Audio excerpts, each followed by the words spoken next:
Bonjour, mon nom est Jean-Sébastien Boiteau et je suis fier de vous présenter ce nouvel épisode de Dans le Ring immobilier, la web-série sans censure de l'univers immobilier.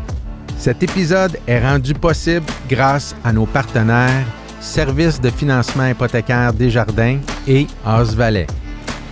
Aujourd'hui, nous recevons un jeune prodige de l'investissement immobilier, Nicolas Dubeau. Restez avec nous, on se retrouve en studio.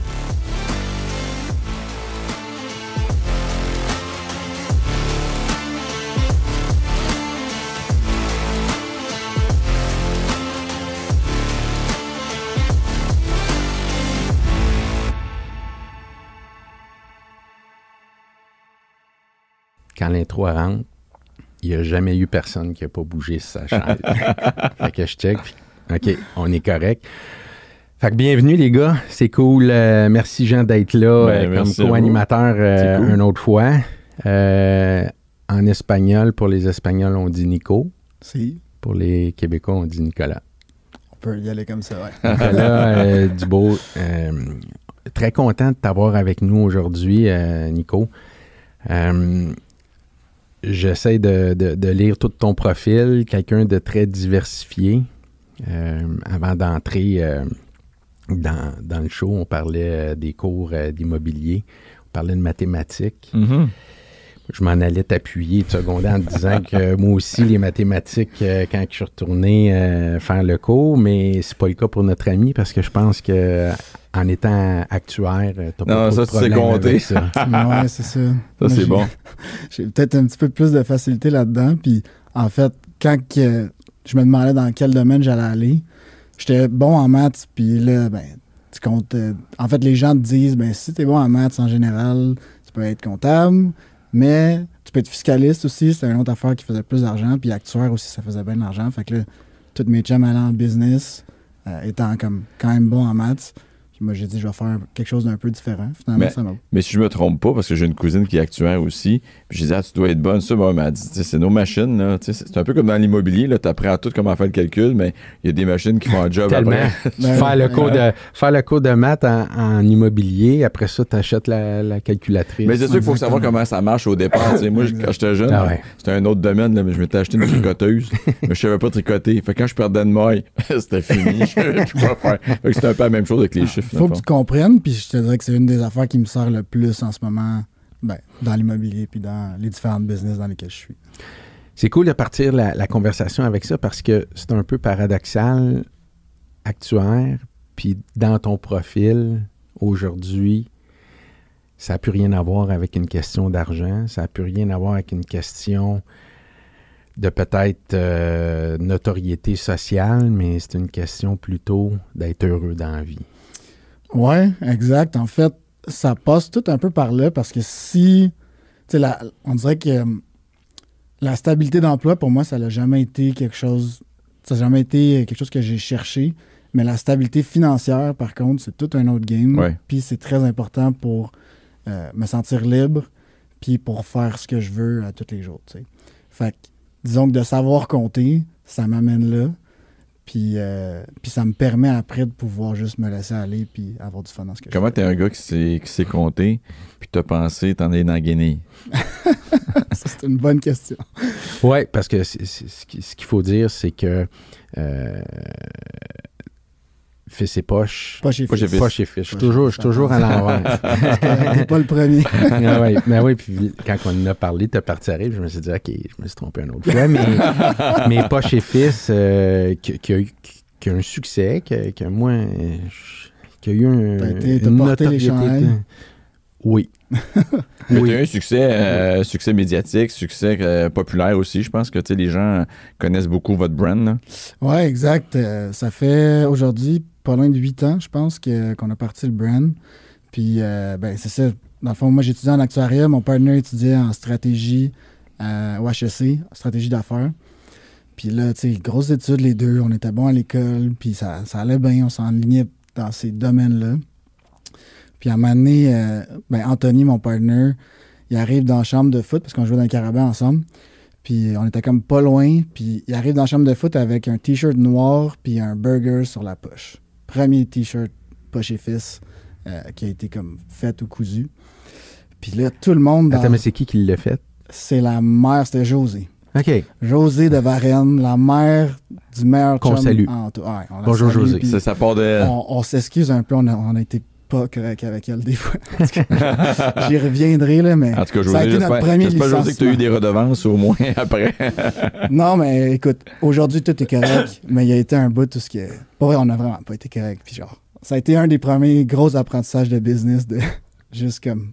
bienvenue à ton humilité, puis de voir, puis de le dire. Mais moi, j'admire le côté, parce que j'ai souvent des étudiants qui m'appellent pour me demander comment on doit faire, puis ils veulent tout s'en aller en mode, ils voient juste les tapis rouges, puis ils veulent aller étudier, là, comme tout de suite, je leur dis tout le temps, va suivre un cours qui est sérieux, tu sais, actuellement, c'est assez sérieux, en marketing. Non, mais va faire autre chose, puis après ça, tu t'amuseras avec une passion que tu as, puis tu auras le moyen de le faire de la bonne façon, puis vous autres, c'est réfléchi, votre affaire. Oui, mais on avait, disons, un plan B, qui était à la base de notre plan A, qui était comme l'actuariat pour moi, puis la business ou consultation pour mon partner.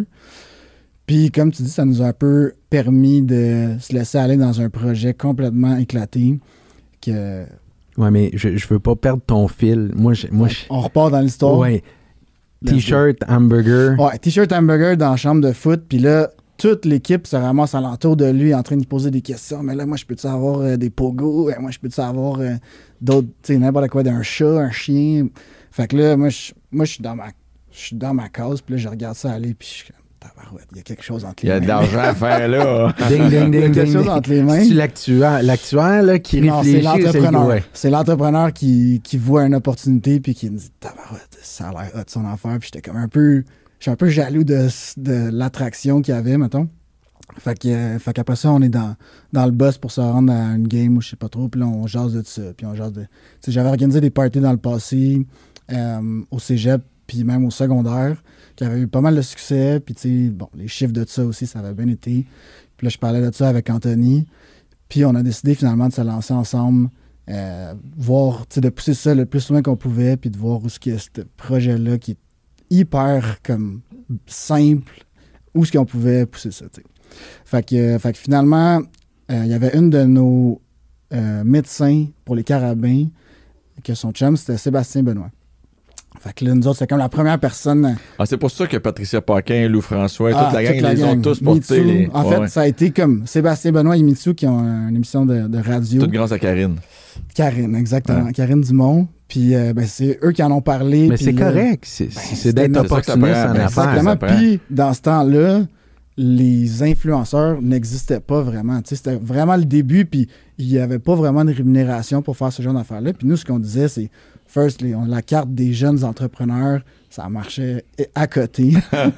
Puis on était comme, check, on va t'envoyer un T-shirt, puis si tu l'aimes, parle-en, puis tu peux en parler sur tes réseaux, puis ça nous aiderait en tant que jeune entrepreneur à faire connaître notre brand. Fait que ça a été comme ça avec un paquet d'artistes, puis un paquet de gens avec un following intéressant. Puis ça nous a vraiment mis sa map. Puis dans le fond, ce qui était un peu différent de Poche et Fils par rapport aux autres brands de mode, c'est qu'on se prenait tellement pas au sérieux. C'était hyper ludique comme brand. Puis merci à mon partner Anthony, c'est un génie de ça. Créatif, drôle, puis intelligent en plus. Fait que tout ce qu'on faisait, c'était comme ces trois affaires-là. T'sais. Puis à cause de ça, on a eu beaucoup de succès avec les humoristes. À un tel point... Pour vrai, tous les humoristes ont déjà porté nos chandails. À un tel point qu'à un moment donné, il y a un humoriste qui a même dit, genre, pour savoir si t'es rendu un vrai humoriste, faut que t'aies eu ton chandail Poche et Fils. Ah ouais? Wow! Écoute, c'était bon, mais c'était peut-être un peu rendu trop loin. On avait comme peut-être épuisé ce domaine-là. Mais bref, finalement, Poche et Fils, ça a commencé comme ça. C'était cousu à Varennes par Josée, la mère de Jean-Nicolas. Mais ça me surprend que tu dises que... en fait, ça me surprend. Je veux dire, dans un monde d'entrepreneurs, il y a toujours un chemin où on se dit « Ah, ça, c'est à recommencer, je le ferai pas. » La culture d'entreprise, on a tout un défi. Mais moi, j'ai toujours entendu que la culture d'entreprise de Poche et Fils était remarquable. Incroyable. Tu sais, pour exemple, on a une récréation à 3 heures à tous les jours. Tu sais, parce qu'on veut garder... On vend du fun, on vend, justement, la vraie vie. Il n'y a pas c'est pas tant dans le paraître, c'est vraiment juste ta poche te représente souvent, tu sais. Puis c'est très ludique. Non, mais c'est vrai. C'est drôle. OK, les gars, stop. C'est drôle du copain qu'on comprend. C'est drôle parce que... Là, maintenant, toi, tu le dis. Nous autres, ça nous fait plus rien.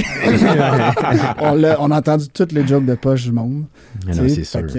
Mais bref, tout ça pour dire que avec nos employés, avec tout ça, c'est hyper léger, ludique, parce qu'on veut que ça se reflète dans tout ce qu'on fait. T'sais. Fait que pourquoi pas l'avoir aussi à l'interne? Puis c'est ça. Est-ce que tu l'amènes dans tes autres entreprises, cette culture-là? Différemment, parce que les autres entreprises n'ont pas nécessairement la même... Tu sais, le côté ludique n'est pas dans toutes les autres business que j'ai faites. Mais mettons, la culture de l'entreprise est extrêmement importante. Puis c'est tellement... Pourquoi? Ben, c'est parce que faut que tout le monde un peu aille dans la même direction, puis il faut que cette culture-là fit avec les gens qui soient là. Puis ça nous permet d'engager les bonnes personnes. Ça nous permet d'être sûr qu'on est dans la bonne direction, puis de les garder motivés. Ces gens-là, on sait qu'en ce moment, c'est comme un... Faut que tu les gardes motivés, sinon c'est employé recherché. Ben exact. Puis, tu sais, aujourd'hui, il y a tellement d'offres d'emploi, surtout dans les dernières années, là, avec le contexte économique, je sais pas où ça s'en va, mais il y avait tellement de choix d'emploi que si tu n'as pas une mission claire puis comme quelque chose d'intéressant, là, une culture, faut que ta business ait une personnalité. Puis ça vient vraiment comme attirer et garder les gens dans ta compagnie. T'sais. C'est quoi ton baromètre de culture d'entreprise? Comment tu peux évaluer où ce qu'elle est? Écoute, je pense que c'est un peu la genre de similitude du message. Si tu le demandes à tous les gens dans l'entreprise, c'est quoi la culture de l'entreprise? Puis si on a tout un speech assez similaire, ça veut dire qu'on a bien réussi à comme transmettre ce message-là. Et là, ça fait combien d'années? Ben, Poche et Fils, ça fait 8 ans à peu près que c'est parti. Je pense qu'en janvier, ça va faire 8 ans.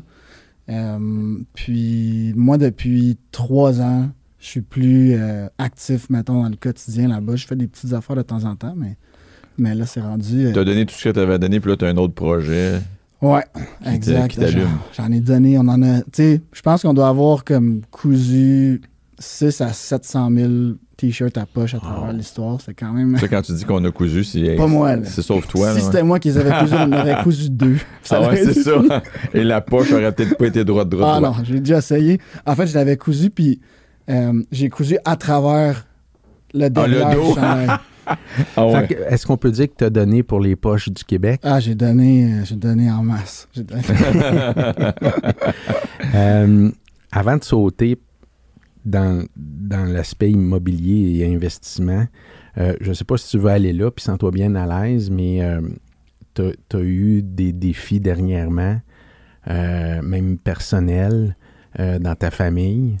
En fait, c'est pas... c'est continuel, c'est encore là, mais à quoi je pense que tu fais référence, c'est pas dernièrement, ça fait 16 ans. J'étais en secondaire 2, puis j'ai ma professeure qui me sort de la classe pour je sais pas quelle raison, puis elle me dit « Nico, ton père vient d'avoir un accident d'auto sur le pont Jacques-Cartier. » Puis là, je comprends pas trop qu'est-ce qui se passe. On me sort, je m'en vais rejoindre ma mère, ma tante, tout ça.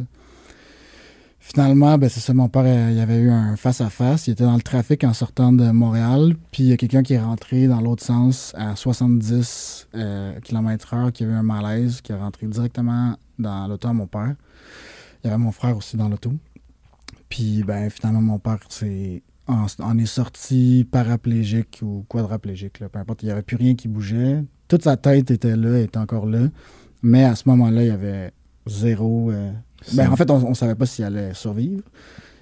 On savait pas non plus s'il allait avoir envie de survivre, parce que quand on te dit, regarde, tu pourras plus marcher, tu pourras plus te brosser les dents, tu pourras plus rien faire, ça reste un choix. Puis finalement, lui a décidé de prendre l'avenue de s'accrocher à la vie, de s'accrocher aussi à sa famille, à ses enfants, à moi puis mon frère. Fait que oui, ça... Mettons que moi, ça l'a complètement changé ma vie, puis ça l'a vraiment, je pense, un peu forgé le caractère d'entrepreneur, puis le caractère de genre, il y a personne qui va me dire que je peux pas faire de quoi. Là. Si je le veux, je vais l'essayer. Parce que on ne sait jamais qu'est-ce qui nous attend demain. Puis moi, j'ai vraiment eu la preuve très jeune de ça. Fait que je me lance dans des affaires, puis je donne mon maximum pour que ça fonctionne. Puis j'essaie aussi d'inspirer les autres personnes alentour de moi à faire de même, parce qu'ils n'ont pas tous eu cette expérience-là. Que je salue mon père aussi, c'est une inspiration pour moi. Son nom? Marcel. Ouais. On salue Marcel.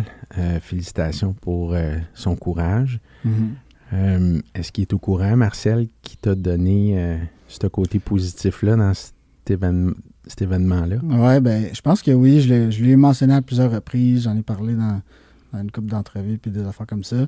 Puis dans le quotidien aussi, on a eu... Dans le fond, la pandémie, ça nous a beaucoup rapprochés. Moi puis mon père, dans le fond, on a acheté un chien à mon père parce que il va prendre des marches avec le chien, puis c'est comme son meilleur ami, puis c'est son confident, vice-versa. Là, le chien, c'est aussi. Je peux comprendre. Fait que pendant la pandémie, on allait marcher à tous les jours ensemble. C'est devenu aussi mon père, mon plus grand confident à ce moment-là. Puis fait que tout ce genre d'émotions-là, de comment que lui... En fait, on se donne vraiment. Lui m'inspire. Il me donne ses conseils aussi par rapport à un paquet de situations personnelles et de business. Puis moi, je lui donne un peu de l'excitation puis des projets que lui, il ne peut pas vraiment Est-ce que tu viens avoir. d'une famille qui est en business aussi? Zéro. Du tout. En fait, en grandissant, j'avais littéralement 0 personne que je connaissais qui était entrepreneur. 0. Comme même pas des amis de la famille ou quoi que ce soit. Mon père était directeur des services techniques dans des CHSLD. Ma mère était secrétaire. Puis pour moi, en fait, je voyais qu'il y avait du monde qui avait des compagnies, mais tu connaissais pas de... Non, ouais. c'est... Ton frère, il se porte bien? Mon frère se porte super bien aussi. Lui, il était dans l'auto, il a eu comme une commotion. Puis probablement des genres de séquelles psychologiques là, qui sont pas... Tu le rencontrerais puis tu pourrais pas dire ça. Mais c'est sûr que... On comprend que ça peut choquer quelqu'un. Là. Ah ouais, ben oui. Merci de nous partager cette histoire-là. Je pense qu'il y a aussi des leçons à retirer, puis t'as pris la balle au bon pour t'en aller du côté positif. Félicitations, Nico. Merci. Donc là, la suite des choses, tu nous as parlé de Poche et Fils. Qu'est-ce qui t'a amené à l'immobilier? Oui. Donc, en 2019, Poche et Fils a une très dure année, la plus dure année qu'on a eue à date. Fait que là, on fait une restructure d'entreprise, on coupe certains postes et le mien était, mettons, coupable. Mais juste savoir, Poche et Fils, c'est combien d'employés? En ce moment, ça doit être à peu près une quinzaine. OK. Fut un temps parce que c'était une quarantaine d'employés, puis on avait comme 23, 24 ans. Là, c'était tout un challenge. Ouais, toutes des filles de mode aussi, genre, mettons 20, 25 filles de mode à gérer pour des gars qui n'ont pas vraiment d'expérience là-dedans, c'était... C'est une bonne question. Souvent avec des égos aussi, tu sais, qui viennent avec. Hein? Oui, c'est une bonne question, puis je vais sauter là-dessus pour te dire, c'est quoi l'erreur, là où les erreurs, si c'était à recommencer, que tu répéterais pas comme propriétaire de Poche et Fils, entrepreneur? Ah, mon Dieu, il y en a une tonne. En fait, la beauté de ça, c'est que ça a été mon école à moi, puis j'ai appris un paquet d'affaires, justement, à ne pas refaire. Mais je pense que la plus grande chose, puis c'est vraiment général, mais j'ai déjà assumé que les gens pensaient un peu comme moi, puis réagissaient comme moi quand on leur parlait. Puis moi, je suis un gars hyper direct. Pour moi, moi, je connais mes intentions, tu sais. Fait que quand je partage un message, ça peut être super direct, mais c'est pour le bien de tous. Mais quand venait le temps de partager directement certaines affaires à mes employés ou à mes partners, bon Dieu, que des fois, ça sortait pas comme je voulais. le outcome était pas comme ça. Fait que j'ai comme appris par la suite à juste essayer de me mettre dans la position de l'autre puis à me dire, avec ce genre de personnalité-là, comment tu prendrais ce message-là? Fait que je te dirais que ça m'a causé beaucoup de défis puis de problèmes chez Poche et Fils. Puis aujourd'hui, j'essaie de... En fait, ça va aussi de pair, tu sais, ça part de la communication, mais ça va aussi de pair avec la perception des autres. Ben oui. Puis je pense qu'à 23 ans, c'est légitime de vivre ça pour l'avoir aussi est appuyé de te dire qu'il y a des choses que je disais à des gens qu'aujourd'hui, je me dis, ben voyons donc. t'sais. Mais il y a aussi la perception des gens. Mhm. Quand on a une communication, toi, tu perçois quelque chose, mais il faut juste jumeler le tout. Mais il y a une question de sagesse aussi. Exact. Mais c'est l'expérience qui fait qu'à un moment donné, tu contrôles plus ton affaire puis tu sais comment l'amener aussi, que quand tu es jeune, ben tu sais, c'est essai-erreur à quelque part, mais c'est essentiel parce que tu ne serais pas rendu où tu es rendu là. Tu sais, quelqu'un qui fait attention à partir du début puis qui analyse tout, à un moment donné, il n'apprendra pas la même affaire. Là.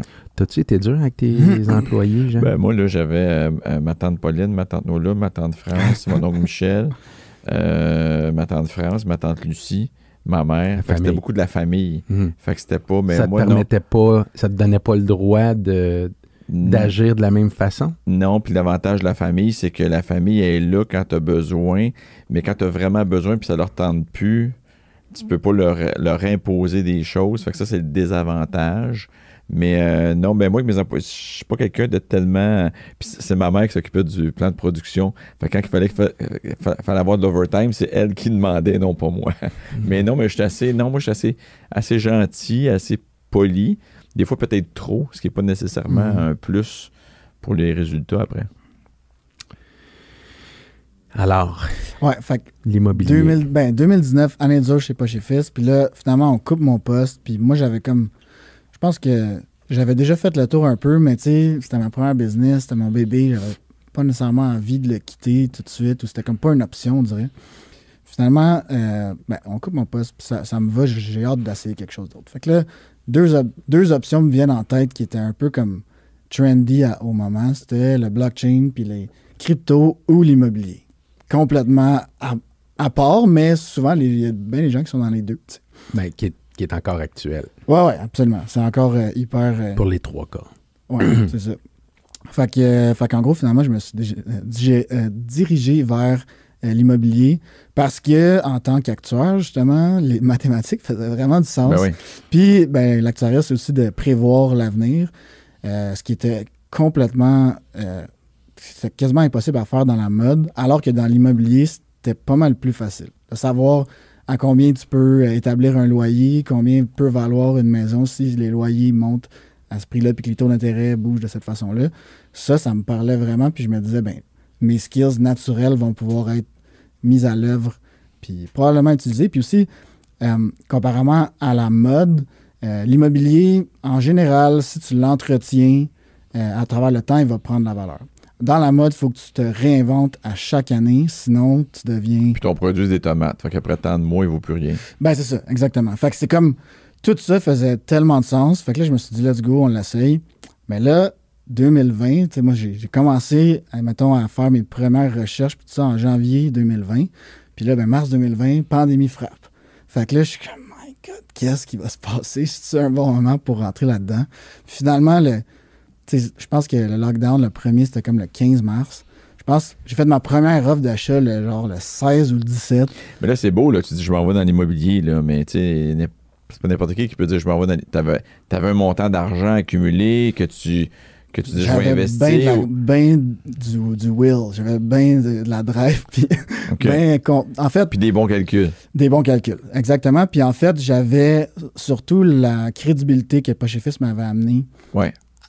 Devant d'autres personnes. T'sais. Fait que là... Puis moi, je vais ajouter la créativité. Parce que les gens négligent ça dans l'immobilier, dans les investissements, mais la créativité vient aussi quand tu te retrouves dans une position où tu es, puis monétairement, tu n'as peut-être pas l'argent, mais il faut que tu sois créatif pour en trouver. Pour en trouver, puis pour aller chercher le projet juste. Exact. Fait que, en gros, je me lance là-dedans, puis pour savoir comment démarrer sans argent. J'avais comme entendu dire que ça se pouvait, là, un peu les genres de rêves qu'on te vend dans l'immobilier, de genre, non, t'as pas besoin de cash. Ouais. Puis là, j'étais comme, OK, mais que tu vas un parc immobilier de 200 portes dans peu de temps sans mettre une scène. Je me disais, OK, je vais aller juste creuser un petit peu, puis finalement, je me suis trouvé des genres de mentors, de professeurs là-dedans, qui le faisaient depuis 3 ans. Je les salue, Sébastien Lajeunesse puis François Gosselin, qui m'ont honnêtement tout montré comment ça se pouvait, ça. Après ça, j'ai comme perfectionné mon art moi-même, mais toutes les bases, c'est eux autres qui me les ont montrées, puis on a fait des projets ensemble, ça a été super bien. Mais bref, fait que là, c'est comme ça qu'on a commencé. J'ai fait le tour de mon réseau à voir qui avait comme... qui j'avais rencontré à travers Pas chez Fils ou à travers diverses expériences qui pouvaient avoir de l'argent à investir, mais qui n'avaient pas nécessairement le temps ni les connaissances pour s'embarquer dans l'immobilier. Parce qu'on sait que l'immobilier, c'est comme un placement qui a une super belle réputation, puis pas mal tout le monde veut investir là-dedans quand ils sont de la population, mais qui peut réellement le faire? Moi, je voulais aller chercher ce crowd-là qui avait de l'argent, mais pas nécessairement le temps ou les connaissances. Puis, en faisant mes premiers deals, moi, j'avais pas non plus les connaissances. J'avais les calculs, puis... mais t'avais la confiance. Ouais, la confiance, puis... Mais tellement... Je veux que tu continues sur ton air d'aller parce que c'est intéressant, mais t'es une personne confiante de nature? Un peu et un petit peu peut-être fearless, là. Je sais pas c'est quoi en français le bon mot, là, mais comme courageux, disons. Ouais. Dans le sens que au pire, je vais me planter. Là. Comme si moi, mes calculs sont bons puis j'y crois, puis en fait, tous mes projets sont comme ça. Si je prends l'argent d'un investisseur puis que je le place dans un de mes projets, j'imagine que c'était mon argent. Si c'était mon argent, est-ce que je serais à l'aise d'investir là-dedans? Ben si oui, let's go, on le fait. Puis ça veut dire que comme même après, si ça n'aura pas marché, je vais pouvoir me dire c'était un bon deal pareil. Ou comme on a appris en tabarouette, puis soit on n'a pas été chanceux, ou genre les affaires qui se sont tournées contre nous autres, ou on s'est trompé dans un calcul, mais c'était bon. À date, prochain, là, y a-tu quelque chose qui a été plus ou moins que tu as fait OK, ça c'était d'apprentissage? Ben, il y en a. En fait, premier deal, je reviens dans l'histoire. Premier deal, première offre d'achat, le 16-17 mars 2020, la pandémie vient de frapper, puis là, on sait pas qu'est-ce qui va se passer, mais il y a du monde qui ont capoté, puis il y a du monde qui ont mis leurs affaires en vente. Tu sais, on a acheté un 8plex à moins de 120 000 la porte, Saint-Laurent, puis métropolitain. Genre. Ouais. Puis il était pas, tu sais, il y avait besoin d'amour, là, ouais. mais comme le prix de la porte par rapport à l'emplacement, c'était pas cher. C'était vraiment pas cher. Puis là, j'étais comme, bon, OK, ça fait peur, tout ce qui s'en vient. Mais comme, ça n'a pas de bon sens. Faut qu'on le fasse, faut que je trouve quelqu'un pour le faire avec moi. Finalement, j'ai trouvé deux gars qui ont été mes premiers investisseurs. Puis ça a été, on a fait une couple de deals ensemble après, puis ils sont bien contents. Mais tu sais. Ce qui nous dit que ça a été un bon deal. Ouais. ça a été un bon deal, mais ça n'a pas été ce qu'on pensait. Fait que tu sais, au départ, c'était on rénove, on monte les loyers, puis on refinance après. C'était ça un peu le plan, puis quand même une bonne rénovation. Là. Fait que, finalement, prix des matériaux dans la pandémie, jack de comme 2-3 fois le prix du bois, du gyps, tout ça. Fait qu'on a acheté en mai, puis rendu au mois d'octobre, on peut même plus penser au projet qu'on a fait parce que ça fait plus de sens. Tous les prix tout ce qu'on avait budgété ne faisait plus de sens. Fait qu'on a... En fait, c'est plus de s'adapter. Au départ, ça aurait pu dire on a fait un flop ou avec ça. Finalement, on s'est dit genre, il y a peut-être quelqu'un encore que les maths font du sens pour lui ou quelqu'un qui va mettre le temps lui-même puis qui va pas calculer son temps, puis peut-être que ça va faire du sens. Fait qu'on l'a remis en vente, je pense en décembre. On l'a vendu en janvier pour comme 200 000 de plus que ce qu'on avait payé. Tout le monde bien content. On a fait genre du entre 16 et 20 % je ne me rappelle plus trop, en 6 mois. C'est un bon deal. Ouais, c'est un bon deal. Donc, la morale de l'histoire, c'est que dans l'immobilier, tu peux prévoir certaines choses et tu peux contrôler certaines choses. Mais si tu échappes un morceau, c'est pas tant grave. C'est pas tant grave. Puis, à votre défense, premier investissement, vous sautez dans les rénovations, ben c'est sûr que c'est comme une entreprise après ça que tu franchises. La première que tu fais te coûte beaucoup plus d'argent. La deuxième, ça coûte beaucoup moins. Mais c'est un peu ça qui vous est arrivé, dans le fond. Vous avez appris de ça, puis c'est juste que, si je le mentionne, c'est que les gens qui nous écoutent puis qui veulent investir, encore une fois, ça nous dit que tu peux pas vraiment perdre dans l'immobilier. Tu peux perdre, mais... Mais si tu achètes mal, tu peux perdre. Mais si tu achètes bien... Ben c'est ça. C'est un peu... Je pense que, tu sais, je l'ai entendu souvent, mais je vais leur dire, c'est que quand tu achètes un deal en immobilier, il faut que tu fasses de l'argent à l'achat, souvent. En fait, moi, c'est comme mon filet de sûreté puis de sécurité. Si j'ai fait de l'argent à l'achat, le projet que j'avais en tête pour cet investissement-là, ben ça va juste en rajouter au-dessus, tu sais. Tout à fait. Fait que c'est arrivé mettons, dans ce deal-là, on a réellement fait comme 200 000 à l'achat. On aurait pu le revendre le lendemain. Ben, peut-être pas le lendemain parce que la conjoncture était un peu différente, mais dès que le marché s'est comme calmé puis que les gens ont fait comme ah ouais, ben les gens vont quand même devoir rester dans des logements, même si c'est la pandémie. Là, ça leur pognait, puis on le sait, là, le marché pendant la pandémie. Tu sais, avec l'expérience que tu as maintenant, là, si tu rachetais le même building que tu as acheté, mais aujourd'hui, est-ce que tu le revendrais dans 6 mois ou tu le rénoverais ou qu'est-ce que tu ferais avec? Je pense qu'on a bien joué nos cartes, puis ça nous a permis de ne pas avoir ce projet-là qui nous prenait plein de temps. Ça m'a permis de faire un paquet de deals. Est-ce que tu aimerais qu'on salue ton acheteur? Je sais même, je peux pas. On peut, j'espère en fait que ça a été bon Québec pour lui. Québec 1284 25. Yes. Restez avec nous. Après la pause, la capsule ID3 et la question uppercut avec Jean-François.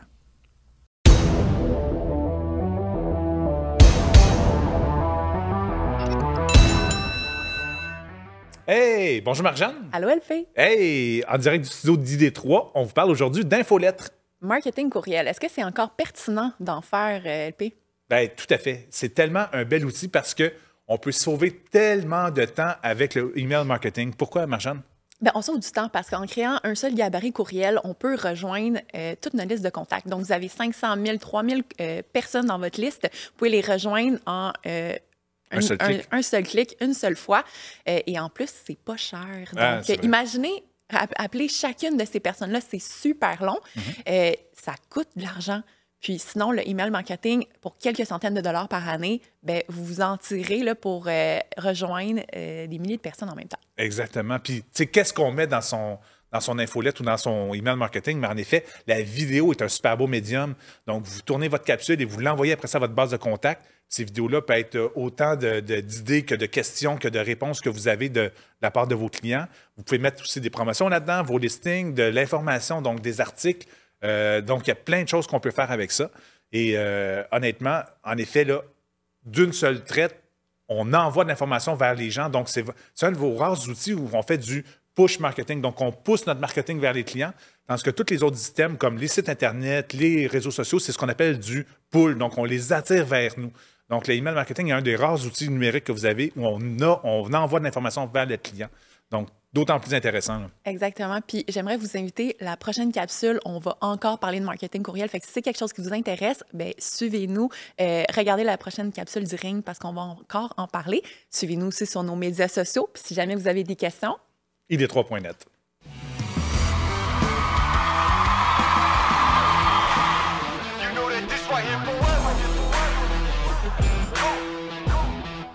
Bonjour Christophe. Bonjour. Ça va bien? Ça va très bien. Je suis content d'être là. Christophe, House Valley, deuxième année commanditaire. Quoi de mieux que d'avoir un commanditaire, mais d'en faire partie, puis d'être aussi content du service. Service que vous donnez en extra, la qualité des photos.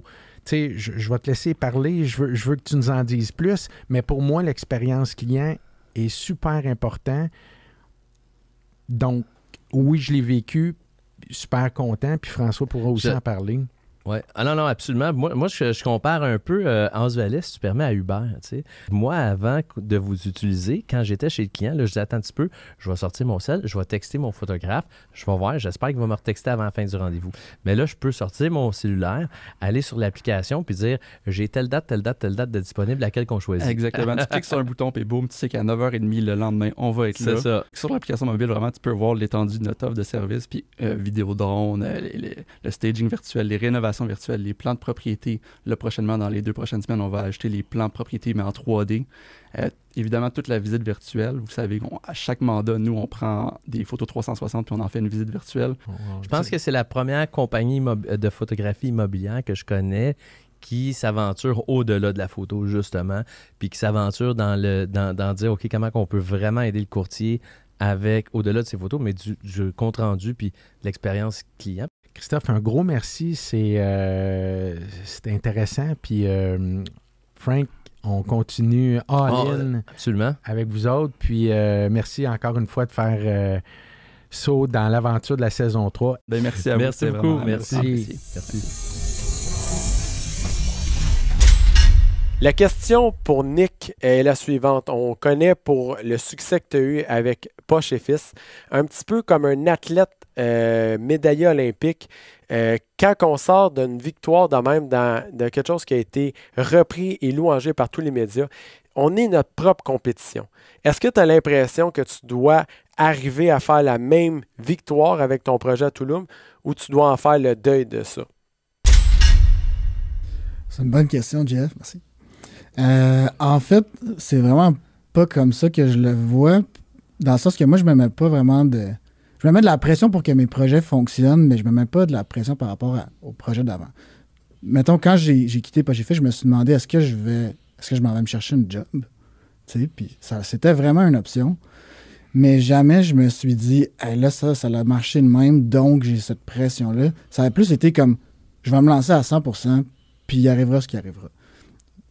Encore une fois, comment moi je vois les choses, c'est soit que ça marche ou soit que tu apprends vraiment beaucoup. Puis souvent, c'est encore plus dans l'échec que tu vas apprendre que dans le succès. Mais est-ce que tu t'es dit, OK, Poche et Fils, on est rendu peut-être, ça va bien, mais c'est comme ça? Tu sais, parce que tu aurais pu dire aussi, bon, je m'en vais à l'international, je m'en vais vendre ça en Europe, je m'en vais vendre ça en Asie. Qu'est-ce qui a fait que tu as dit, non, je vais m'en aller faire un autre projet, mais dans d'autres choses complètement différentes? En fait, ça a été une décision d'entreprise plus. On a essayé toutes ces choses-là. Je dirais pas que ça a déjà été comme un focus premier chez Poche et Fils d'aller voir ces autres marchés-là. Mais on a essayé un petit peu en France, un petit peu dans le reste du Canada. Juste traduire la marque là, ou transcréer la marque, pour nous, c'était assez complexe. Puis on n'a peut-être pas trouvé encore la solution à cette chose-là. Fait que c'était vraiment plus...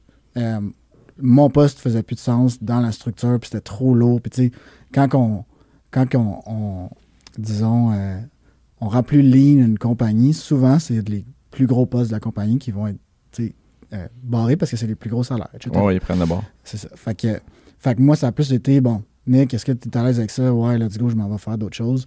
Puis je suis allé dans quelque chose d'autre. Pas en me disant comme, il faut que ça... Ben, en fait, il faut que ça marche, mais pas parce qu'avant, j'ai fait quelque chose que ça marche, juste parce que j'ai envie de ça, puis je me dis, je me sens que j'ai tout pour que ça marche. Là, je vais mettre toutes les chances de mon bord, je vais donner tout ce que j'ai, puis comme, au pire, ça va être un bel apprentissage, puis je serais pas gêné de dire, je me suis planté, mais comme, ah ouais, on le refait. Parce que t'es actuaire, mais t'as-tu travaillé là-dedans? Ou t'es parti tout de suite là En fait, j'ai fait 3 stages dans des compagnies d'assurance puis des compagnies de fonds de pension. Puis c'est ça ce qui... Tu n'as pas besoin de faire de stage quand tu es en actuariat, mais ça l'aide, puis c'est quand même payant. Donc, tu sais, premier stage, tout va bien. Mon boss est satisfait de mon travail. Moi, je trouve ça un petit peu boring d'être devant un ordinateur toute la journée puis de voir que des chiffres puis de la programmation. C'est quand même quelque chose. On arrive au party de Noël. Puis là, gros party, c'est le fun. Puis finalement, je pars en ambulance, coma éthylique, là. Gros fun, mais je m'en rappelle plus de ma soirée. Ouais. Puis quand je me réveille à l'hôpital, qui est à côté de moi? Mon boss. Mon boss, qui est là, il était 5-6 heures du matin. T'es bon quand même faire des contacts. Mais ce gars-là, en plus, c'est ça, on est resté quand même en super bonne connaissance, bonne relation. Bonne nouvelle. Ouais. Puis, on est dans le taxi, on revient, de là, moi, je suis quasiment mort là, dans mon taxi. Il est 6h30, puis mon boss, il reçoit un appel de son kid qui dit « Hey papa, j'ai tellement hâte que t'arrives, on va jouer au ballon. » Là, je sais que mon boss, il n'a pas dormi toute la nuit. Je fais « Ça mal, l'enfer. » Finalement, la suite de cette histoire-là, je reviens le lundi au bureau dans cette compagnie d'assurance-là. Puis tout le monde me connaît. Moi, je connais personne parce que je me rappelle plus de eux. Tout le monde me connaît. C'est bon signe ou c'est mauvais signe? C'est un des deux. Je le savais pas encore. Tu te poses pas la question. Fait que finalement, deuxième stage, c'est dans une compagnie de fonds de pension. Ça va super bien aussi, mais même genre de feeling, je suis pas sûr. Troisième stage, dans un autre département de la même compagnie d'assurance. En fait, j'ai rappelé mon boss qui m'avait ramené en ambulance. J'ai dit, t'aurais-tu quelque chose pour moi? J'ai un peu de cours à l'université, je joue au foot, puis tout, mais j'ai du temps, puis j'ai envie de faire un peu d'argent, puis d'apprendre. Puis sûrement qu'après ça, je pourrais me lancer, je pourrais aller travailler chez vous. T'sais. Puis je ne savais pas, parce que la dernière nouvelle que j'avais, c'était justement que j'avais eu toute une réputation dans cette compagnie-là. Puis finalement, il m'a repris. Puis après comme 1 mois ou 2, là, Poche et Fils rentre en même temps, puis on commence à avoir de l'attraction, c'est excitant, puis le midi, en fait, toutes les secondes de libre que j'avais dans ma journée, dans cet emploi-là, j'ai passé à commander des t-shirts, à voir comment on pourrait passer à radio, à TV, à trouver des idées. Fait que t'es plus là pour la paye, maintenant. J'étais là pour la paye. En fait, je me rends compte à ce moment-là que genre ça, c'est tellement trippant, puis genre, je pense plus à mes chiffres, je pense plus à ma programmation. Puis là, on est assis à table à dîner, puis il y a un gars à côté de moi, comme à l'entour de la quarantaine, 2 enfants. Puis je parle de mon projet, puis il voit la flamme dans mes yeux. Là. Puis là, j'étais comme, tu sais, je sais pas là, si je devrais peut-être finir mon bac, finir mes études, finir mon stage, tout le kit. Puis là, il me dit, Nick, moi, quand j'étais jeune, je voulais être pilote d'avion. Puis, je ne l'ai jamais fait. Puis aujourd'hui, je vois pas comment je pourrais le faire. Puis ça me trotte toujours dans la tête. Puis je m'en veux un peu de ne pas l'avoir fait. Ça a pris, je pense l'après-midi, j'étais allé voir mon boss. J'ai dit, écoute, merci pour l'opportunité, mais je suis probablement pas la bonne personne, puis je vais aller me lancer là-dedans. Mais ta famille, là, ta mère, ton père, là, ils devaient te dire t'es une espèce de fou, ça n'a pas de bon sens. Tu peux être actuaire, faire je sais pas combien par année, puis là, tu vas aller coudre des t-shirts. En fait, je pense qu'il a plus dit t'es un esti de fou. Ben, je pense aussi. C'est ça. En fait, j'ai la chance d'avoir cette famille-là qui m'ont toujours supporté. Ils m'ont dit t'es sûr de ta shot, Nick? T'es sûr? Là, j'ai dit non, mais j'ai vraiment envie. Puis comme. Puis t'aurais pu toujours revenir aussi. Exact. C'est ça qui est le fun quand t'as quand même un background d'études sérieuses.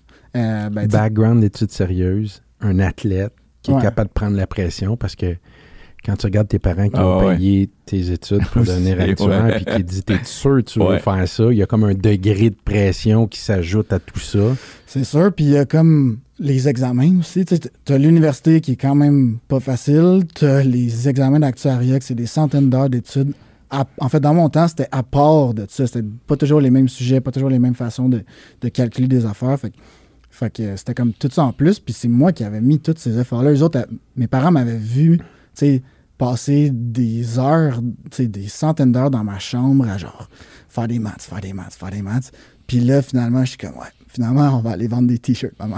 Ils sont comme, OK. Ah, mais moi, je suis tellement d'accord avec toi parce que je trouve que c'est tellement important de se lever le matin puis d'avoir le goût d'aller travailler. Puis il y a tellement de monde qui vivent pas ça. Il y en a que c'est pas par choix, mais il y en a qui auraient le choix d'aller faire autre chose puis de faire vivre des passions. Puis je pense que peu importe l'âge que tu as, il faut que tu aies toujours ça dans la tête. T'sais.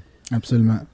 En fait, aujourd'hui, je suis vraiment sensible à comment je me sens. Puis quand que je vois que j'aime pas ce que je fais, je sais que je serai pas bon non plus là-dedans souvent.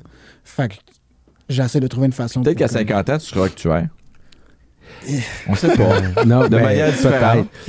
Mais ça résume bien la phrase qui dit si t'as peur, si tu trouves que la victoire coûte trop cher, attends d'avoir la facture du regret. Exactement. Ouais. C'est une super belle tout à fait. phrase. Hein.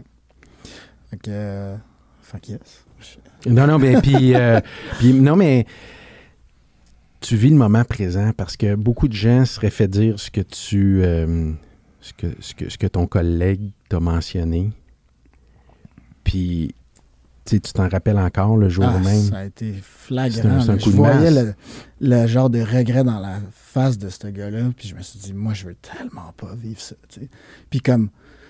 Puis après, je savais pas si ça allait être possible, mais à 20, j'avais comme 21, 22 ans dans ce temps-là. Ben, pas d'obligation financière. J'habitais chez mes parents.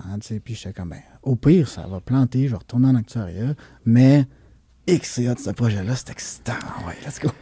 Non, mais quand tu as un doute comme ça que ça pourrait être le fun ailleurs, c'est important de. Oui, mais il goûte à l'adrénaline. Ah ouais. C'est l'adrénaline que tu cherches. Tu vas chercher ton poste d'actuaire. Bah, va chercher l'adrénaline dans un nouveau projet, Poche et Fils. Wow. Là, il est dans l'adrénaline de l'immobilier. Ouais. Puis là, de l'immobilier. En fait, c'est ça. J'ai eu un peu le même genre de changement après. J'ai fait de l'immobilier, fait des optimisations ici dans des blocs appartements, puis tout ça. Puis pour vrai, j'ai jamais fait autant d'argent de ma vie. J'ai full appris, j'ai rencontré du monde écœurant, puis tout ça. Puis c'est-tu parce que tu fais plein d'argent aujourd'hui que c'est moins important? De faire de l'argent? Je te dirais que ça a toujours été plus comme...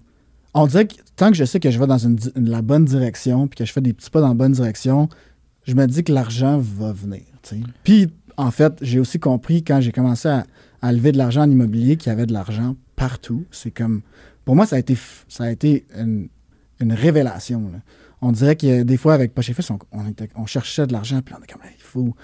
Tu sais, on manque d'argent, puis là, après ça, je tombe en immobilier, puis l'argent tombe du ciel. Dès que en fait, c'est même pas juste dans l'immobilier, c'est que dès que tu as une bonne idée, puis que les gens ont confiance en toi, il y a tellement d'argent, tu sais, dans le monde, c'est comme... Ça m'a frappé après, puis là, je me suis dit, tu sais, je suis quelqu'un de hyper transparent, fait que tu sais, mettons, j'étais à l'aise de demander de l'argent des gens parce que, comme je disais tantôt, c'est comme si j'investissais la mienne, tu sais. J'étais vraiment à l'aise avec les projets que je proposais, puis c'est ça, fait que je me rappelle plus trop ce que mais moi, je vais te seconder en disant, c'est ce que tu reflètes depuis le début, puis là, ben, t'as eu assez le guts de dire, OK, c'est fini Montréal, là, je veux tester d'autres choses. C'est là que je m'en allais. Fait que dans le fond, j'ai fait l'immobilier d'appartement ici, long terme, tout ça. J'ai parti une compagnie de gestion immobilière avec mes 2 partners dont je parlais tantôt en immobilier qui s'appelait Porte et Fils. Excellent. Mais c'est tellement un bon move. C'est pas facile, une compagnie de gestion. Ah, ben c'est ça. Fait que ça a duré 1 an. Ben, en fait, les autres sont là, t'es allé travailler au McDonald's avant de partir ta business. Oui, exactement. Ben, c'était un peu pour apprendre puis pour rentabiliser les ressources humaines qu'on avait dans... Tu sais, tant qu'à avoir un parc d'une centaine de portes, ben avoir 200 portes, c'est pas 2 fois plus de job. Puis là, tu es capable d'en vivre au quotidien parce que l'immobilier, souvent, en tout cas, quand tu es en investissement immobilier, de vivre de ça, c'est tough. Ça prend du temps. Tu sais, ton premier deal, ben, ça va prendre une couple d'années ou genre des dizaines d'années avant que tu vois l'argent. Tu sais, les cash flows, surtout dans le long terme, sont pas évidents. Tu sais. Fait que la gestion nous permettait d'avoir un peu un train de vie. Tu sais. Mais, ben, il manquait quelque chose. Il manquait comme le fun de tout ça. Tu sais, je louais des appartements, je bâtissais des petits fichiers Excel pour la gestion, puis tout ça. C'est pas toujours tant le fun. On collecte des locataires, puis là, on appelle des affaires qui pètent, puis tout ça. Puis, tu sais, pour moi, en fait, ça me prenait plus de fun, quitte à faire... Tu sais, puis je ne sais pas que je faisais beaucoup d'argent, surtout pas dans mes poches. Là. Tu sais, je savais que ça allait bien, mes affaires, que ça allait payer à m'amener, mais je ne la voyais pas dans mon compte de banque, pas en tout. Okay? Mais, c'est ça. Là, il y a un moment donné, il manque de fun. Puis là, je viens de me séparer de mon ex. On est en 2021, genre de février 2021. Je viens de me séparer, je me pose des questions. Puis là, je me dis, ben, pourquoi je pourrais pas faire de l'immobilier dans une place parce que c'est plus le fun, tu sais. Puis là, on est en plein milieu de pandémie, tout est fermé. C'était encore plus comme j'étais tout seul chez nous. Puis là, je me dis, puis là, il y avait une seule place dans le monde qui était ouverte, qu'on voyait qu'il y avait le party là-bas, ça avait l'air cool, ça. Et c'était Tulum au Mexique. Fait que je me dis, tu sais quoi, je vais aller là-bas. Worst case, je vais avoir bien du fun. Puis au mieux, je vais peut-être trouver quelque chose d'intéressant. Fait que je dis à mes 2 premiers investisseurs qui ont fait le premier deal avec moi, je leur dis, les gars, je m'en vais là-bas. Puis on verra. Peut-être que je vais vous présenter quelque chose, puis qu'on va avoir une maison au Mexique à louer au court terme cette fois-ci. Probablement, c'était ça. C'est là-dedans vers quoi je m'alignais. Puis, ben, au pire, je vais juste avoir du fun, puis je vais être bronzé quand je reviens, puis je vais vous faire chier un peu.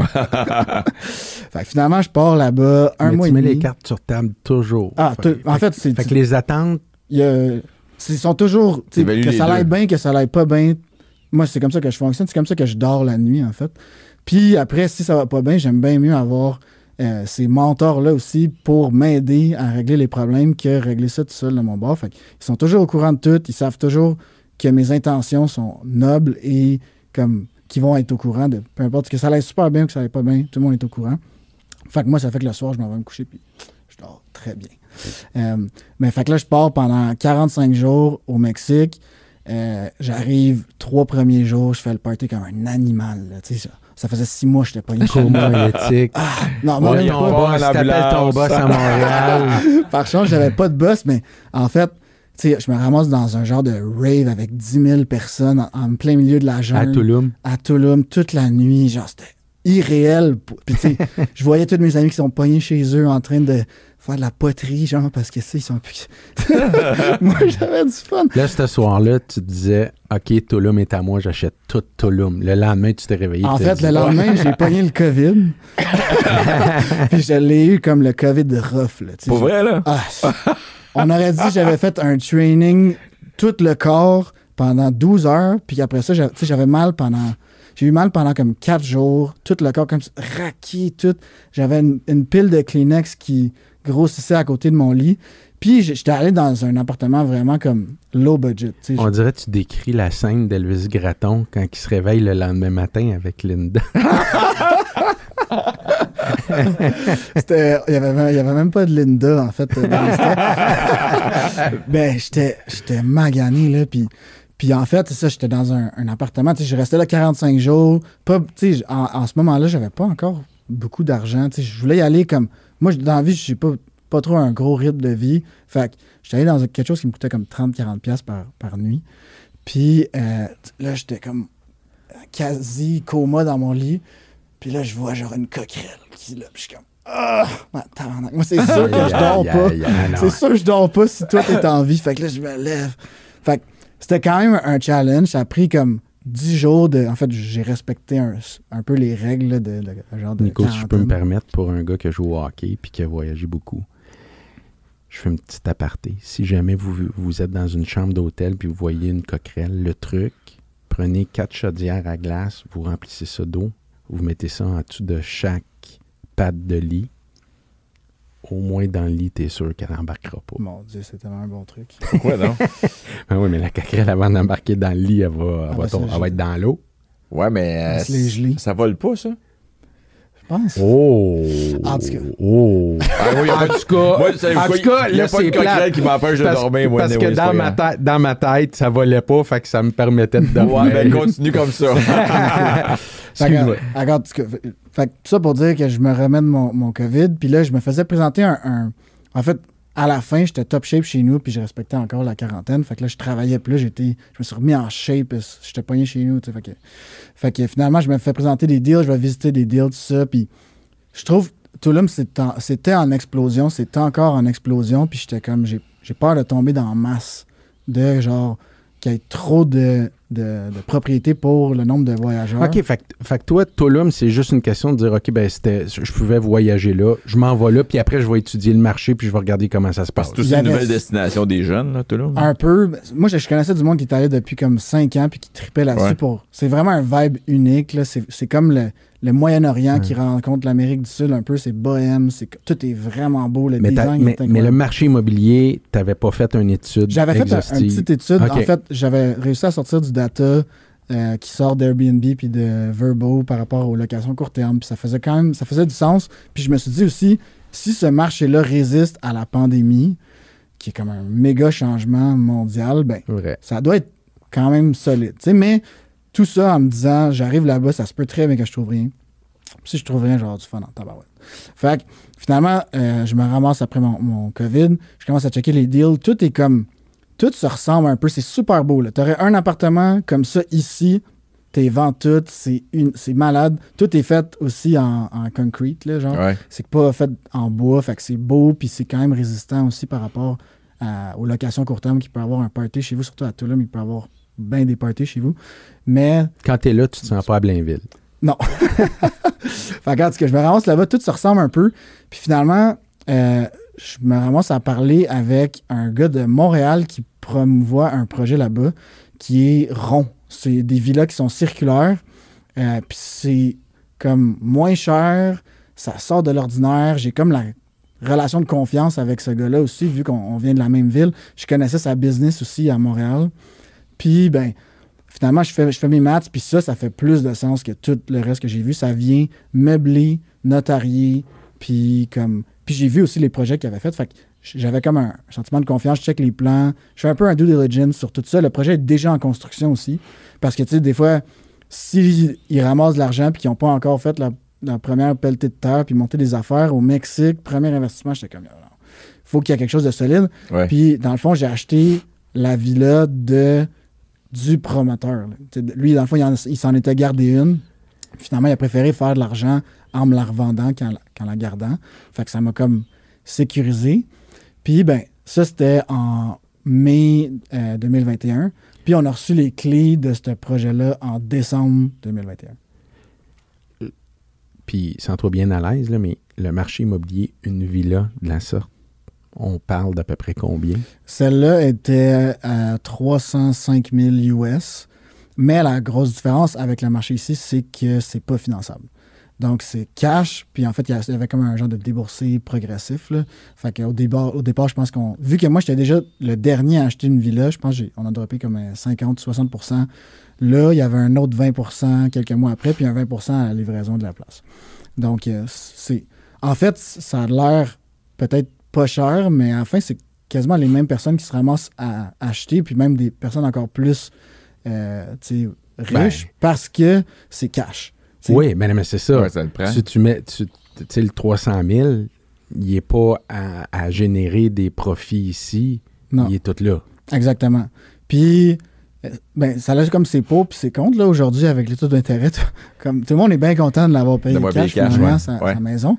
Même si, comme, ton rendement sur ce projet-là, que ça soit financé même si c'est financé à comme 10% de ton intérêt, il y a tellement de cash flow qui sortent de là que tu claires ton prêt rapidement, puis t'as pas trop à stresser par rapport à ce qui va arriver à la fin du mois.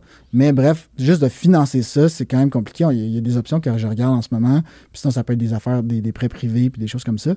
Mais pour l'instant, tous les gens qui ont acheté là-bas, excepté un, c'est cash. Donc tu drops ça, puis ça. Fait que... Ce qui est super beau. J'ai vu les photos. Là. C'est vraiment... Genre, c'est ça. Le design là-bas, c'est typique. Tu te sens à Tulum, tu te sens vraiment, mais de qualité. Puis en fait, ça, c'était le premier. Puis dans le fond, ce qui est arrivé, c'est que je cherchais une compagnie de gestion à Tulum pour gérer la place. Parce que moi, c'était comme un peu... Je me disais, je vais pouvoir en profiter de cette place-là l'hiver, surtout, puis tout ça. Mais j'ai pas envie d'habiter là-bas nécessairement. J'ai ma blonde ici, j'ai ma vie, puis j'aime ça, habiter au Québec. Fait que... là, tu sais qu'il y a beaucoup de Québécois qui vont taire en disant ça comme ça, by the way. Là. De quoi? L'hiver qui s'en vient. C'est ça. J'aime mieux être au Québec. Mais là, on s'entend, ça devient encore pire. Fait que là, finalement, nos voisins ont la même réaction que moi. Ils essaient de trouver des compagnies de gestion là-bas. Puis les Mexicains ont vraiment pas la même façon de travailler que nous. Puis c'est vraiment dur de trouver quelqu'un de confiance là-bas. Fait qu'on se rend compte qu'il y a une opportunité là-dedans. Puis je rencontre un gars qui a travaillé... En fait, c'est un gars avec qui j'ai joué au football dans le passé, qui a travaillé 6 ans au Club Med. Fait que lui, client, expérience client, malade, être à l'étranger pendant des longues périodes de temps, pas de trouble avec ça. Puis il cherchait à ce moment-là aussi. Fait que finalement, avec mon partner Alex Villera, on a comme parti une compagnie de gestion out of the blue dans genre un marché qu'on connaît pas trop, mais on s'est dit comme let's go, on le fait. Encore une fois, pas trop de pensée de genre de risque ou whatever, let's go, on se lance là-dedans à fond. Puis aujourd'hui, cette compagnie-là qu'on a créée qui s'appelle Loco Luxury, on gère une dizaine de villas à Tulum, certaines qui sont comme la mienne, à peu près 3 chambres, fait que 6 personnes, qu'on loue des fois, c'est comme un demi-cercle en fait, celle que moi j'ai achetée, fait qu'on loue celle-là avec l'autre demi-cercle qui est à côté, qui fait une villa magnifique, circulaire encore une fois, de 6 chambres, 2 piscines, 2 cuisines, 2 toutes, puis c'est comme assez incroyable. Puis aujourd'hui, on gère d'autres villas qui sont... C'est des affaires que j'aurais jamais même pensé pouvoir soit genre gérer, aller dedans, genre à cause des moyens que ça coûte, puis éventuellement en acheter. Là, on parle de projets où on va développer des villas comme ça. Puis en fait, encore plus parce que mettons, ici au Québec, tu as plein de législations, de règles par rapport aux constructions, en termes de design, tout ça, de l'urbanisme, tout ça. Là-bas, l'urbanisme, c'est comme le plus fou possible, c'est le mieux, puis ça va attirer plus de monde. Fait qu'on se laisse aller, puis c'est... Mais ce qui est intelligent, ce que tu as fait, c'est la gestion, de régler le problème de la gestion, parce que c'est le nerf de la guerre. T'sais, si t'as pas ça, tu fais de la location, les ménages, les ci, les ça, tu peux pas grossir, tandis que là, en gérant ça, là... en fait, c'est qu'on rend un investissement à l'étranger ou un investissement dans l'immobilier court terme, qui est encore plus épeurant que l'immobilier long terme, vraiment attrayant pour des investisseurs parce que... C'est tellement intelligent, puis je vais aller une coche plus loin, c'est que, puis tu sais, il y a des investisseurs qui écoutent, moi, étant propriétaire de porte et investisseur, la chose qui est la mieux pour quelqu'un qui commence, c'est de se lancer dans la gestion pour plein de raisons. Comprendre. Te faire des contacts. Là, Nico, au Mexique, tu vas comprendre le marché là-bas, les prix, les opportunités, parce que souvent aussi les gestionnaires vont faire l'acquisition de clients. C'est les premiers avertis que ça va se mettre en vente. Puis même moi, là, j'avais une compagnie de gestion. Puis celui qui s'occupait de ça, ben il est rendu, il fait mes investissements à Trois-Rivières. Donc ben, c'est un peu ça. On veut donner un peu une genre de solution d'investissement clé en main pour des gens que ça les intéresse d'avoir un investissement un peu plus à l'extérieur, un peu plus nouveau. Ben, ça fait bien moins peur, ça, c'est sûr. Ben, c'est qu'on offre, tu sais, dans le fond, la structure du deal, dans le fond, le financier, le légal, puis l'opportunité en soi, c'est plus moi qui le fais. Un clé en main. Puis, ouais, exactement. Puis après ça, toute l'expérience, la gestion de la place, ben c'est mon partner ou mes partners qui le font parce que maintenant, on a une autre dame qui vient de rentrer dans la compagnie qu'on veut rentrer partner éventuellement. Mais on offre tout ça au complet, puis à la fin, on envoie une facture à la fin du mois. T'es-tu associé à quelqu'un du pays ou pas du tout? Non. Ben, en fait, on a une équipe de ménage là-bas, de maintenance. Mais il n'y a pas d'associés mexicains. Pas pour l'instant. Ça risque de venir quand on va commencer à développer des projets. Mais pour l'instant, c'est vraiment des gens, c'est des Canadiens. Nos clients, c'est des Australiens, des Canadiens, des Américains. Fait que... Puis tu sais, c'est que ce qu'on essaie de faire vraiment avec Loco Luxury, c'est de créer le pont un peu entre les Airbnb puis les tout inclus. Parce que les tout inclus, c'est plus la génération d'avant moi. Les gens allaient là-dedans, puis c'était comme la façon de voyager. Puis même moi, quand j'étais jeune, c'est comme ça qu'on voyageait. Mais aujourd'hui, on aime ça avoir un espace privé plus pour qui est à nous autres, puis à nos amis ou à notre groupe. Mais on vient rajouter toute la conciergerie à la carte là-dedans, qui fait que tu peux avoir un tout inclus chez vous si tu veux. Ça va te coûter plus cher, évidemment, que si tu fais juste louer la place, qui est aussi possible. Mais tu as tout ça à disposition. Fait que quand tu arrives à Tulum, tu es sûr de vivre la meilleure expérience. Nous autres, ça fait 1 an qu'on est là. On connaît tout le monde. On connaît tous les meilleurs spots. S'il y a une place qui ouvre demain matin, ben ils nous appellent pour nous dire il y a un party de lancement. Là, fait qu'on est capable de curate, ou genre de choisir les meilleures expériences pour nos clients. Puis à la fin, dans la compagnie de gestion, on fait aussi des cotes sur tout ce qui se passe là-bas. Ben oui, ça, c'est le fun. T'es fier? Ah, je suis vraiment fier. Quand t'es ici, t'as pas le goût d'être là-bas? Ça dépend des fois. Mais c'est ça, j'adore aussi le Québec pour plein de raisons. Mais c'est sûr qu'il y a des fois, quand il fait moins 25 ici, ben ça donne le goût d'aller faire un petit voyage, d'aller travailler là-bas. Ouais. Je te répète, t'es fier? Ouais, je suis hyper fier. Puis s'il y a une affaire que je suis encore plus fier, c'est de l'équipe qu'on est en train de construire, mes partners, en fait. Ce business-là est très lifestyle pour nous. Je veux que ça soit le projet de ma vie. Je veux que ça soit le projet de la vie de mes partners aussi, pour jamais avoir à questionner un peu leur effort puis la direction dans laquelle on s'en va. Puis pour jamais avoir à regarder. En fait, je me dis qu'ils vont toujours penser à la compagnie, puis au bien de la compagnie, parce que c'est aligné avec ce qu'ils veulent dans la vie, eux autres. T'sais. Fait que j'essaie de créer le dream job dans ce moment 3 à 4 personnes qui sont mes partners pour qu'éventuellement on puisse voyager partout à travers le monde, travailler dans quelque chose qui nous passionne, puis faire du revenu qui devient quasiment passif à ce moment-là, de toutes les propriétés dans lesquelles on va être partner. En Italie, dans des places plates, là, Italie, Mexique, Costa Rica. Les places qui sont laides puis qu'il fait jamais beau. Les îles turquoises. Puis là, en fait, la deuxième destination qu'on a en ce moment, c'est Charlevoix, qui est un petit bijou du Québec, à mon avis. Donc, c'est Tulum, Charlevoix, puis la troisième reste à déterminer, mais c'est plein de places bien plates. D'après moi, l'actuaire, t'aurais trouvé ça plate. Ça de même. Ouais, moi, je pense que tu dois regretter un peu d'être sauté là-dedans. Tous les jours, je me lève puis je me dis... Est-ce que ton degré de satisfaction est une coche de plus du degré de satisfaction que tu as eu avec Poche et Fils? Il y a une similitude en termes de succès. Là, on n'est vraiment pas rendu où ce qu'on veut encore. On a une tonne d'affaires à faire. Ça fait même pas 1 an que la compagnie est partie. Mais on dirait que quand tu as quelque chose qui fonctionne, puis peut-être que tu vas pouvoir relater à ça, c'est pas le bon mot, mais... Je comprends ce que tu veux dire. Appuyer ou comprendre.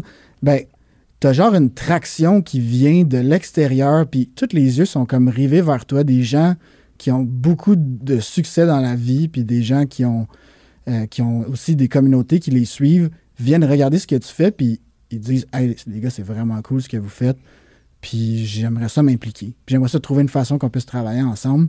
Fait que ça, pour moi, c'est comme un peu un signe de genre, OK, on a quelque chose. On fait quelque chose de bien. Oui, puis il n'y a comme pas de limite. Ah non, contrairement, pas chez Fils, je pense qu'à un moment donné, tu as un certain marché, puis tu joues avec ce marché-là, mais là, de ton côté, là, c'est ça qui est le fun, je pense, parce que c'est ouvert. Là. C'est incroyable. C'est des places que j'aurais... Toutes les places, c'est des places que j'aurais jamais pensé pouvoir être partner dedans, acheter puis développer. Puis encore une fois, contrairement à l'immobilier ici, c'est le plus fou, le mieux. Ouais. C'est pas comme on va réduire les coûts puis on va essayer de patenter quelque chose. Oui, il y a toujours une question de budget, mais comme faut que ça soit incroyable pour que les gens, quand ils voient la première photo sur Airbnb, faut qu'ils capotent puis qu'ils aient envie de booker à la place. Ouais. Nico, tantôt on parlait caméra fermée, puis tu me disais « Ouais, mais là, on a assez de jus, l'entrepreneur. » Mais encore une fois, après 60 minutes de discussion, c'est pas ce que tu fais, c'est ce qui tu es qui prend le dessus. Puis ce que je viens d'entendre, c'est clairement si les gens veulent être autour de toi, c'est parce que c'est qui tu es avant tout. Puis c'est ce qui fait la recette gagnante et ce qui en suit. Merci beaucoup parce que tu as donné... t'as quel âge? J'ai 30 ans. Une leçon d'humilité. Tu es reconnaissant aussi aux gens qui t'entourent. Tu as pris le temps de les mentionner. Je suis chanceux d'avoir ces gens-là alentour de moi. Puis je m'efforce pour les garder alentour de moi. Mais oui, je suis hyper reconnaissant. Puis c'est ça. À d'autres personnes qui ça se sent, c'est évident. Mais tu travailles, tu es un travaillant, puis ça se sent ça aussi. T'es pas juste un rêveur. Parce que des rêveurs, on en rencontre beaucoup dans une vie. Exact. Et moi, j'essaie de réaliser ces rêves-là. Puis c'est ça, encore une fois, je prétends pas être plus intelligent que personne, plus travaillant non plus. Je travaille fort, là. Je travaille fort, mais il y a du monde qui travaille bien plus fort que moi. Mais moi, c'est juste que je mets cette énergie-là dans des projets qui me passionnent, qui me font capoter. Tu pourras dire à tes parents que s'il n'y avait pas d'ADN d'entrepreneur, tu es parti dans la famille, la lignée. Un gros merci. Vraiment content d'avoir fait ta connaissance. On est supposé d'aller luncher ensemble et ça va me faire plaisir de continuer la suite. Pareillement. Merci. Co-animateur. Merci beaucoup. Oui, je voulais vous remercier juste de m'avoir invité, puis je suis bien content de vous avoir rencontré les deux. C'est super intéressant. Commencer peut-être une relation, on sait jamais. On sait jamais. C'est toujours comme ça. Merci, Jean. Ça fait plaisir. Vraiment d'être assis à côté de toi, puis d'avoir l'assurance de ton appui, c'est apprécié. J'aimerais remercier Stéphane Moreau qui est avec nous, avocat de formation. Stéphane vient de finir son cours de courtier immobilier, va commencer bientôt, avec, j'ai la chance de l'avoir avec nous dans l'équipe Boiteau Immobilier. Merci Stéphane d'être là, puis merci de te lancer dans cette aventure complètement folle d'être courtier immobilier. Tu vas voir des fois, tu vas avoir des remises en question, mais on va se coller les coudes. Merci. Cet épisode a été rendu possible grâce à nos partenaires Service de financement hypothécaire Desjardins et Osvalet. Dans le Ring immobilier est disponible en format vidéo sur YouTube, Facebook et TikTok et en audio sur Spotify, Apple Podcasts et Google Podcasts. On se revoit bientôt pour un autre épisode du Ring immobilier.